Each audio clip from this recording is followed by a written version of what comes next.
Today we're going to talk about growing up with role-playing games in the 80s and 90s in Sweden.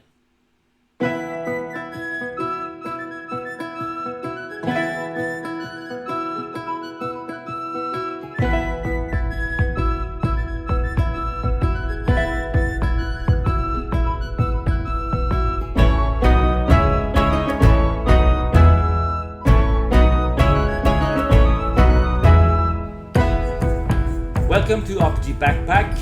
Today I have brought a guest.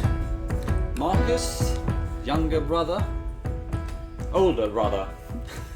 Yeah, I think they see that. And I brought him because I needed someone to discuss our childhood a little bit. Today we're going to talk about our experiences with role-playing games as we grew up in Sweden. And this will be in the area of, around the end of the 80s and the 90s mainly. Yeah. I think we won't go beyond 3rd edition D&D, which I think came 2000. Yeah, somewhere around there. That's the modern era in this context. And I don't know how this will go. We'll just show some games and talk about them and see what happens. Okay? Yeah. Let's go. Let's start. Let's roll it. So, short background. I didn't know what role-playing game was. I was in a friend's house one day and in his older brother's room, where I was not supposed to be, I found under his bed a role-playing game. I didn't know it was a role-playing game. It looked like this. And I started to look through it, and I was instantly amazed and hooked. This was incredible. So the next Christmas, I wanted a role-playing game, but I also needed to buy my little brother a gift. So I found one role-playing game in Sweden that is called Mutant. Yeah. This is the character sheet. I don't have the box anymore, and we can't find the rules anymore. But I bought it, and I gave it to you. I was about 7 years old, or 8 maybe at the time. Yeah. So you were much too young, really. So 87 or 88. Yeah. But we bought it, and that's how everything started. So, did you play this, Mutant? Well, we need to grow a little bit older before we started to play it ourselves. I was so young, so... You bought it for me in Christmas present, and then you borrowed it from me and played with your friends. Yeah, that's true. I couldn't barely read at the time. No. So. But you were rather interested also from the beginning. Yeah, it was fascinating. You looked at the pictures, all the adventures, and you can make, At that time, you just play around anyway, so this could make a little more adventurous playing time in your imagination. So. It was inspiring, but I didn't play role-playing games at the time until a couple of years after. So, Mutant was developed and published by Äventyrsspel, was the company name, and they were the go-to role-playing company in Sweden. They made all role-playing games in Swedish, and they would dominate the Swedish role-playing market. I would say up to at least half the 90s as well. Half into the 90s. Yeah. Something like that. So, while in many countries maybe Dungeons and Dragons was the big game, I think in Sweden it wasn't.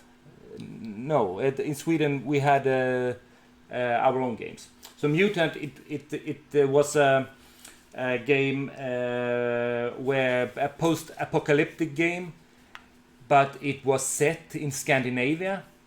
And the thing that stood out about it was that you could play like mutated animals and stuff like that. Yeah. And I think today Free League has Mutant Year Zero. Yeah, that's right. So they have the license for it now. And today they have made their own kind of version of it. And so they live on the... what should you say? That the essence of the old Mutant. And they changed the settings a little bit. They changed the rules a little bit as well to fit a little bit more modern public. But it's essentially the same game. So, but this old one, you know, the text was it was all in Swedish, so it was all for the Swedish markets. There was no English. It was everything was translated to Swedish, so it was easy for us to take on. And as we didn't know that at the time, but the game system used in most of the games from Äventyrsspel at this time was based on RuneQuest. So it was basically a Swedish translation of the RuneQuest system. Yeah. So, should we talk about the other big...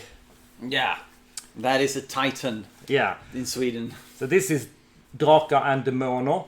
The international viewers know it by another name, which I think is Dragonbane. Dragonbane is the English name for it. And this was the fantasy version of Mutant. I think they made this first, actually. I think Mutant was made like their second game. Yeah. And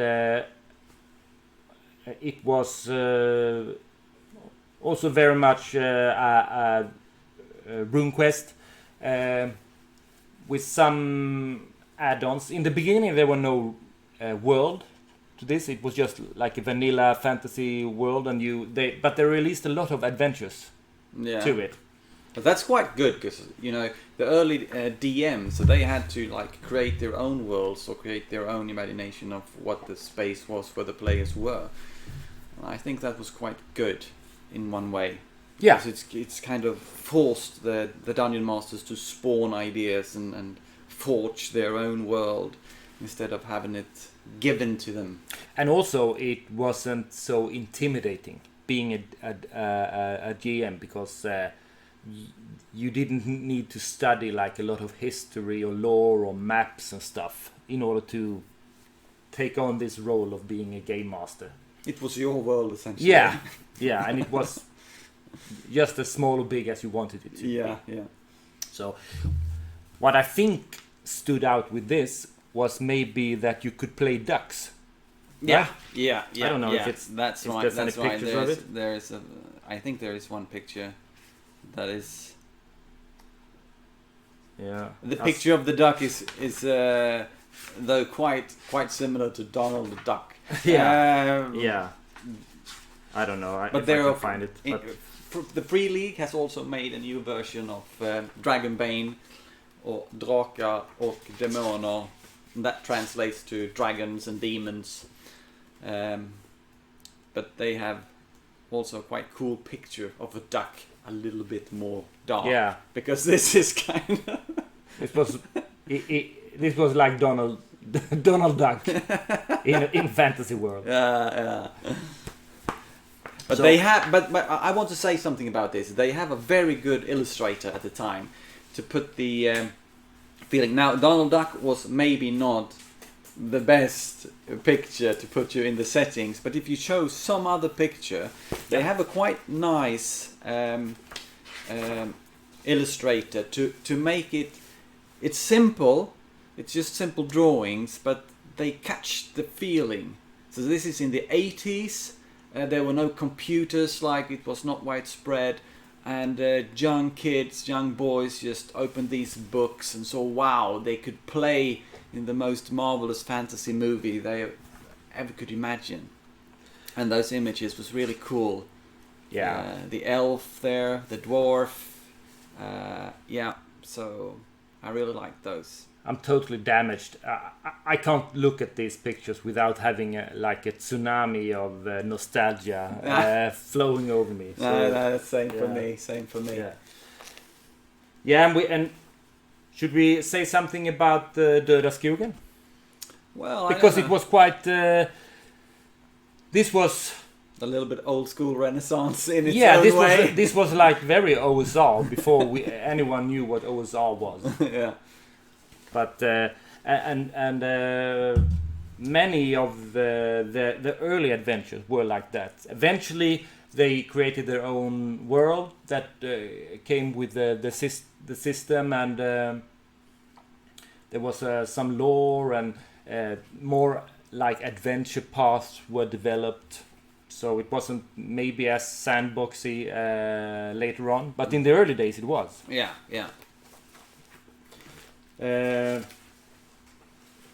Should we mention something about this? Yeah, this is the free link. So this is the Dragonbane in the new version of the game, and this is the free league who made a modern touch of the game. So I bought this. I think it is fantastic that it is still possible to print this, and this has gone out on an international market in the whole world, and they changed the rules. They have a little bit different approach. Yeah, but it's in spirit. It is pretty much they've gone to recreate a little bit of that old feeling. Yeah, so many rules. Yeah, you can recognize rules from the old days as well. So this is a hybrid between like the old Dragonbane and Dungeons and Dragons, and some new ideas they have put in here. There is a new picture of a duck. It's a little bit cooler, I would say. Of course, that's the trademark. Yeah. And the Drakar Demoner brand also some sub-settings were created. Also, this was a samurai version where you in the end of the 80s there was like this real big ninja craze. A lot of today really bad ninja movies, but everybody wanted to play ninja. Right. I never played that version. I never played this. Also, eventually they upgraded the rules a little bit, or developed the rules a little bit for Drakar Demoner. They released something called Drakar Demoner Expert. Basically, it was the same. It was a little more in it, and they switched up from the old RuneQuest's version where you roll a percentile die. Now you would roll a 20-sided die. So it became a D20 version. Roll under still, like before. Yeah. And they also did the same with Mutant. They just named it Mutant 2. And it was the same, but a lot more. We played this a lot. Yeah. I didn't play this one, but I played the old one though. This one. And Äventyrsspel, they did not only create their own stuff or develop their own stuff. They also licensed some games. One famous one was Sagan om Ringen in Swedish. That's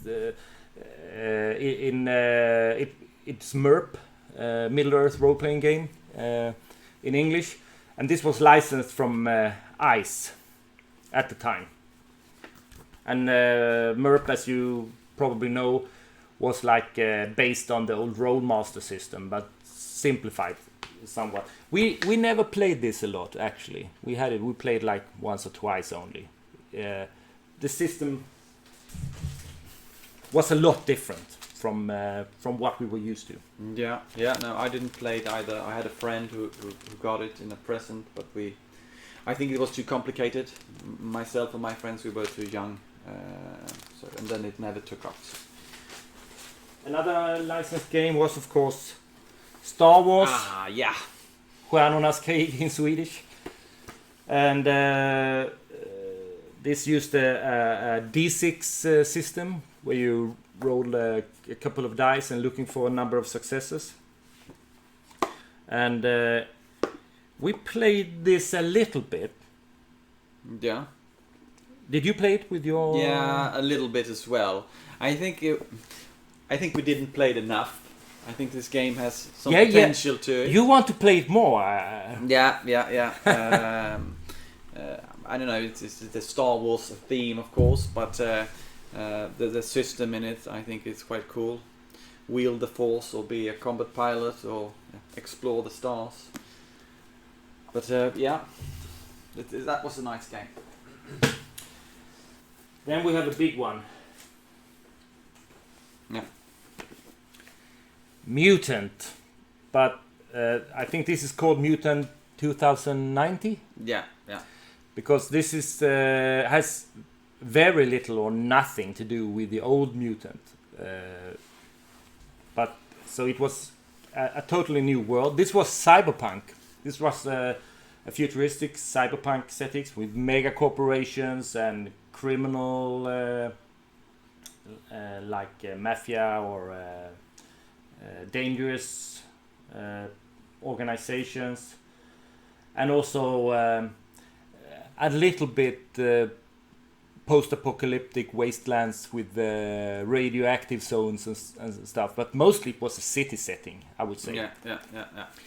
We played this a lot. Yeah, me too. So it had a lot of cool things, a lot to enjoy in this. You had modern firearms, you have cybernetic equipment, implants, with everything. You could be mutant here as well, with all kind of mutations, wings, or you were like a mental mutant with kind of some form of. It's not magic, but you could do tricks, mental tricks with it. Like you could also play a robot. I remember. Yeah, you could play robot. Yeah, that's true. So what is his name? They just draw a picture of him. It was so similar to him in Blade Runner. What is it? What is his name? Roy Batty? No, the other. Who he played the robot.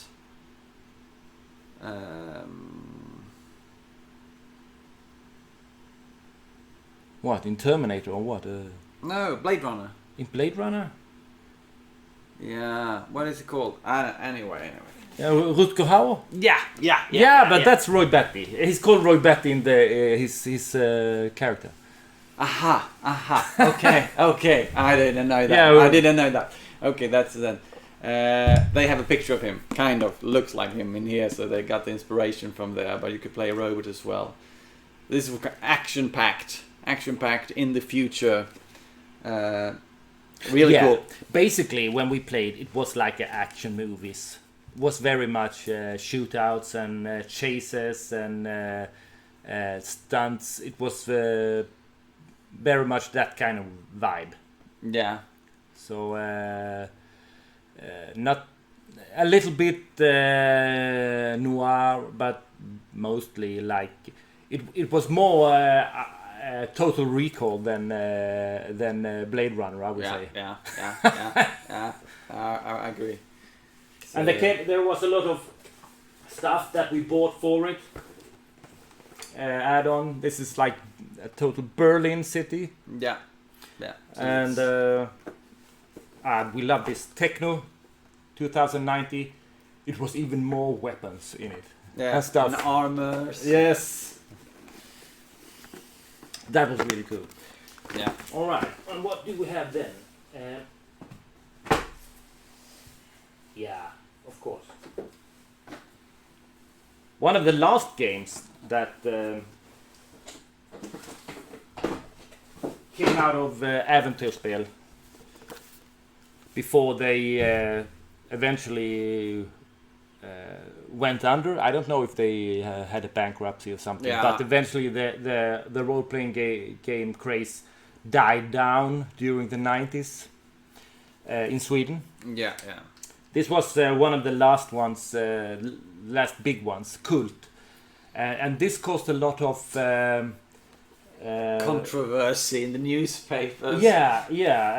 Because it was very graphic. It had a very mature theme about mental illness, about torture and trauma, and also really disturbing characters or demons, kind of like a little Hellraiser. But we played this quite a lot, and it had a different system from the standard Äventyrsspel system. Was their own invention, the system? Don't know. Okay. Don't know. I think so. And I think this has had this system or game brand has been resurrected quite recently also. Yeah. But I don't know who owns the right. I don't think it's Free League. I think it's someone else, right? Mobius. Yeah, or I something don't know. No. But I have a friend who just bought it. Yeah. But we played this a lot. Yeah.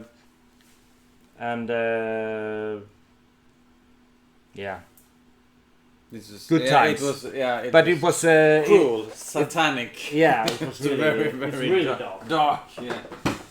Okay, so these are the games that we played that were made in Sweden, but eventually, especially when I started to go to gymnasium, we came into contact with some other role-playing groups and with some games, international famous games that we never heard of really, and we came of course across very early Call of Cthulhu.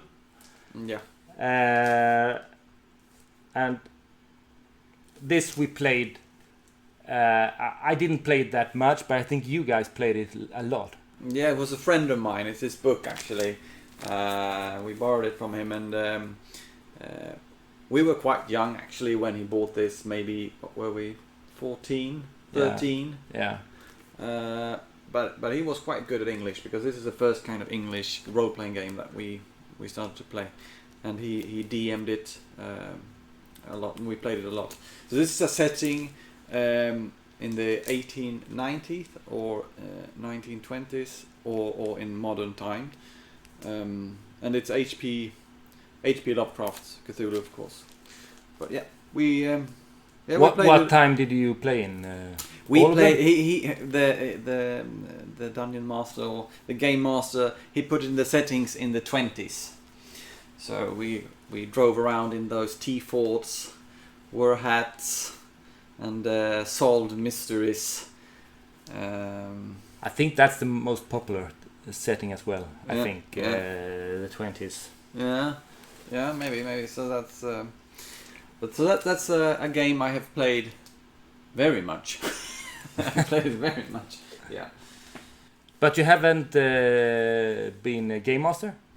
No, not that setting. So my friend, he bought it, and he has been the game master for it all the time. So, but he was good at it. He had a good imagination.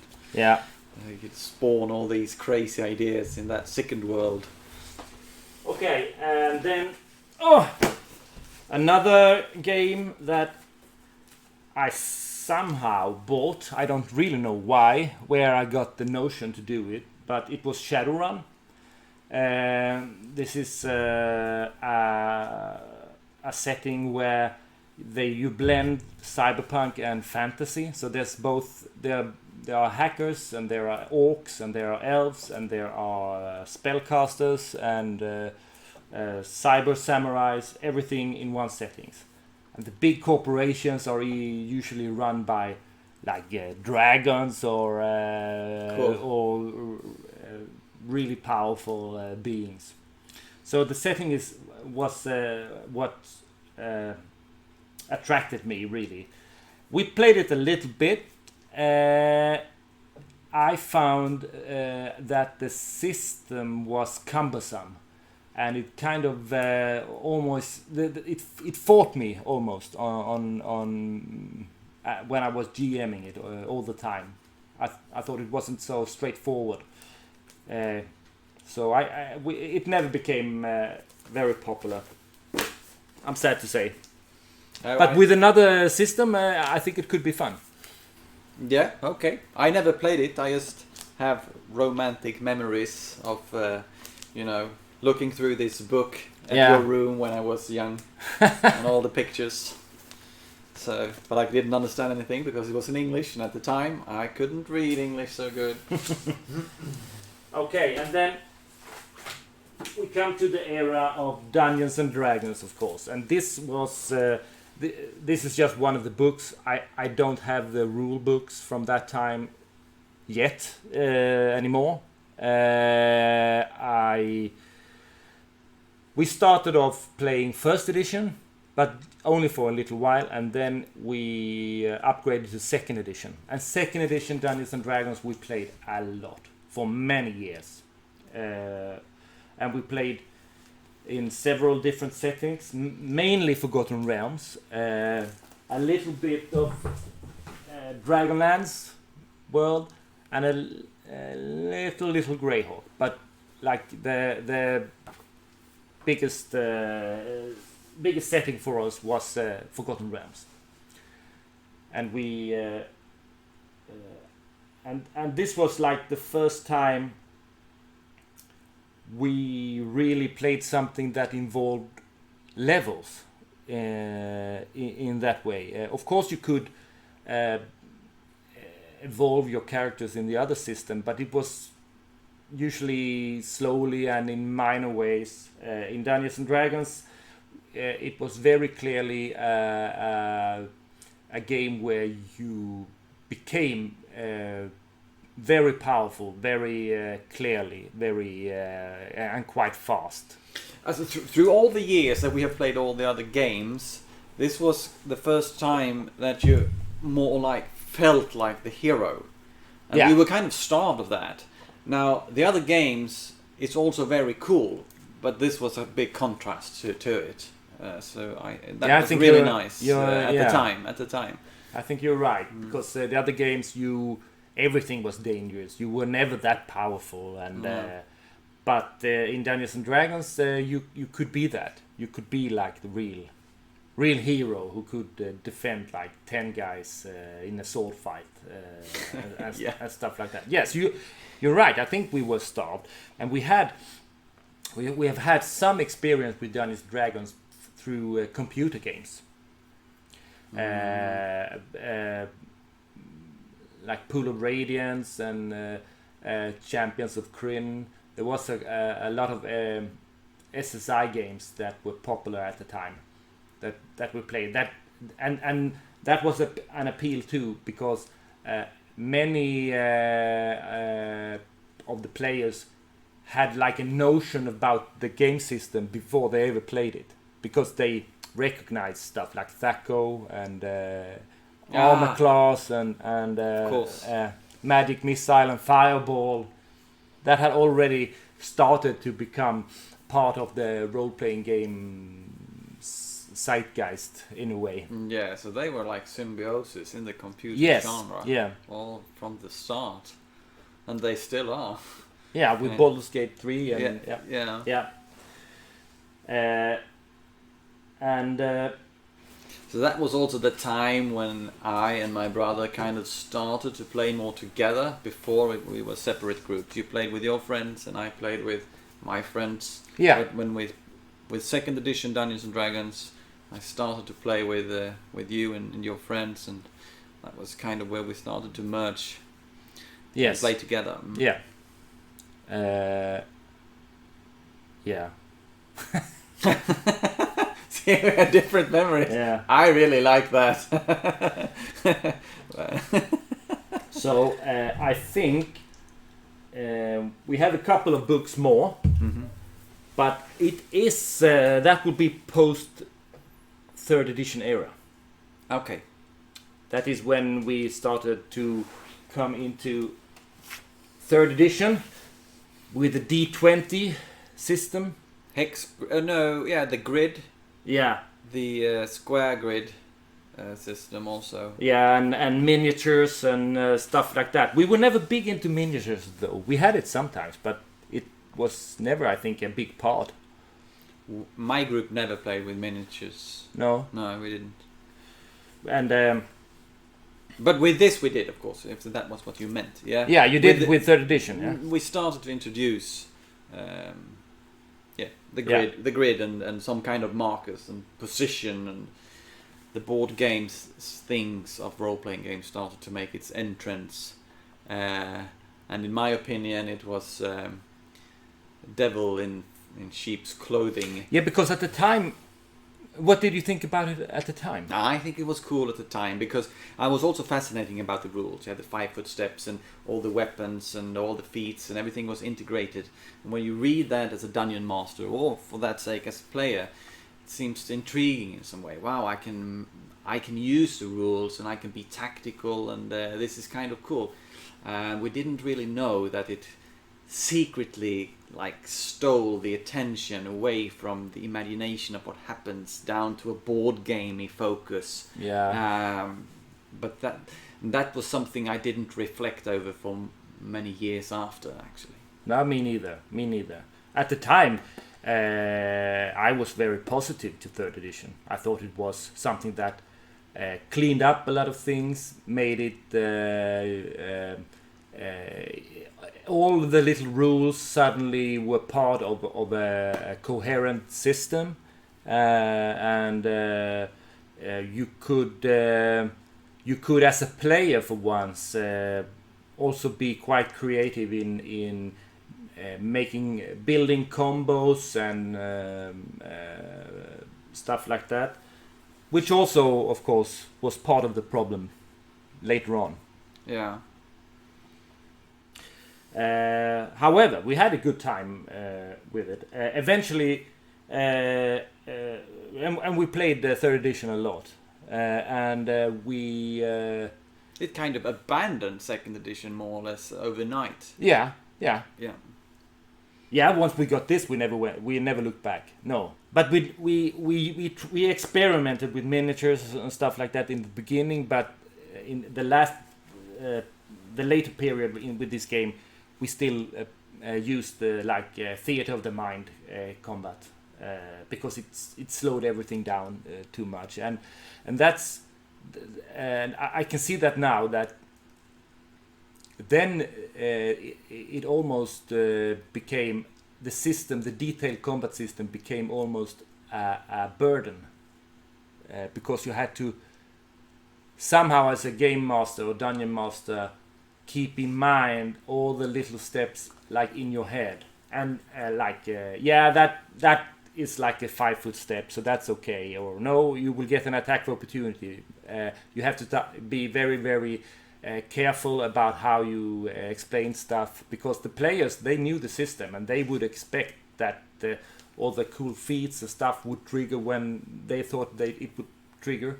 With a grid, this would have been very clear for everybody, but theater in the mind, it became a bit cumbersome to play with theater of the mind. So yeah, I can only agree to that. Yeah, but this was the time we started to experiment a little bit, because this was, of course, with the open gaming license from Wizards of the Coast, and a lot of cool products came out of that line. We have, for instance, the superhero Mutants and Masterminds from Green Ronin. We bought, and I loved the system how to create your superhero, but we never played a lot of it. No, I don't remember. I have no memories from it. No, so it didn't make an impression on me. No, I think what it lacked was a good world. Maybe, yeah. Maybe. I don't know, but it never. It never took on. No, I should not judge it though. So I don't know. Then we played a little bit Spycraft, which was another D20 system where you played like a super spies. we played this a little bit, not too much, but a little bit. We played it, and we also bought the setting, Shadow Force Archer, which was a quite cool super spy settings, very much over the top. Think Metal Gear, think like bionic super soldiers and psychic powered Russian Soviet spies and operatives and stuff like that. Yeah. And conspiracies all over the world. Yeah. But we played it a little bit, but not too much. No. So it just came in and passed away again. All right. So then 4th edition came, and then 5th edition came of Dungeons and Dragons. And we tried them both. Yes, we did. I don't know. We need to say too much about 4th edition that haven't already been said, but if 3rd edition was a problem with Theater of the Mind, 4th edition was impossible. Yeah. Yeah. They went, but I think they got the inspiration from World of Warcraft, and they wanted to make kind of a, I don't know, implement the computer game mechanics into a role-playing game and go that full craze. But that wasn't a good idea. Never worked out. Well, if you want to play a board game, role-playing game, then 4th edition might be something, but that is not what I seek when I want to play a role-playing game. So I want to have a rich, image or picture in my head of what's going on. Yeah. So yeah, 4th edition. I really tried with 4th edition, but no, it's not working. No. And then 5th edition came, which was a step in the right direction. It made it easier to play in your mind's eye again. It was in one way a step back towards 3rd edition. Yeah. But with some innovations and simplifying some stuff. Yeah.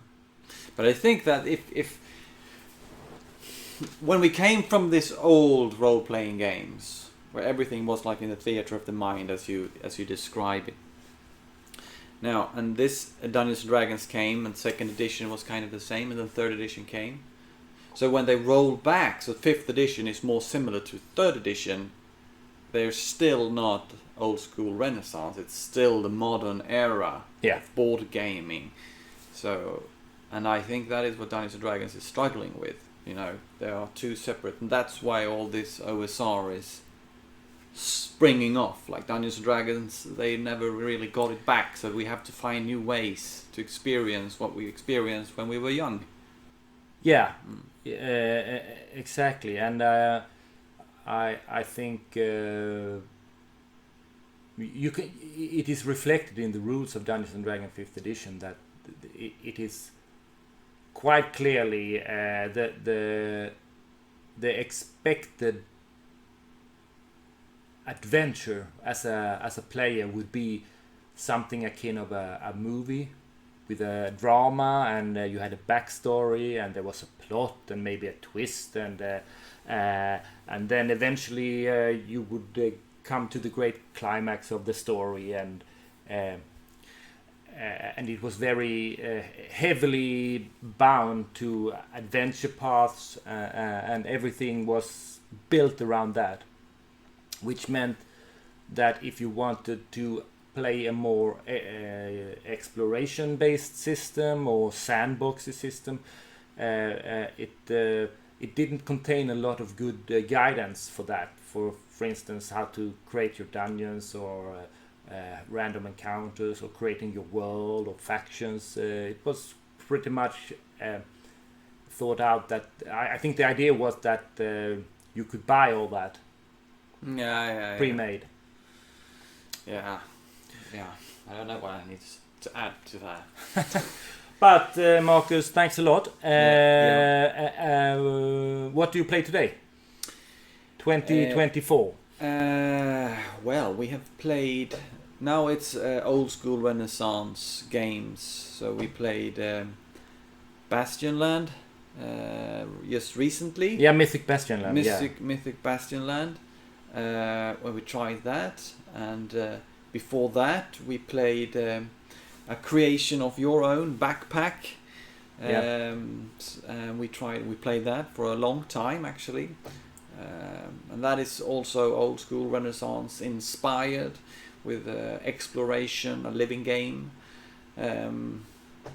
And just recently we actually met all our old role players, and we picked up all our old role-playing games, and that inspired us all, and many of us wanted to just for a short try those old games to see if we can get the old memories back somehow.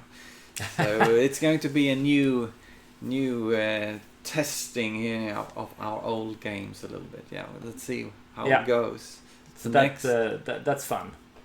It's fun to even if it doesn't work out or we don't get the same feeling, it's fun to just browse the old stuff and talk about old memories of games and stuff like that. So it's been quite nice. Yeah. We also played Mothership. Mothership we played, and we're going to play it again. Yeah. That was cool. Interesting, dangerous game. Very dangerous. Simple system. A little bit different system also. I haven't seen before. A little bit of sci-fi. We have been in fantasy era personally in our group, so that was a little new touch into the sci-fi and space. But yeah, I don't know what I could say. I liked it. I enjoyed the session in Mothership, so that was nice.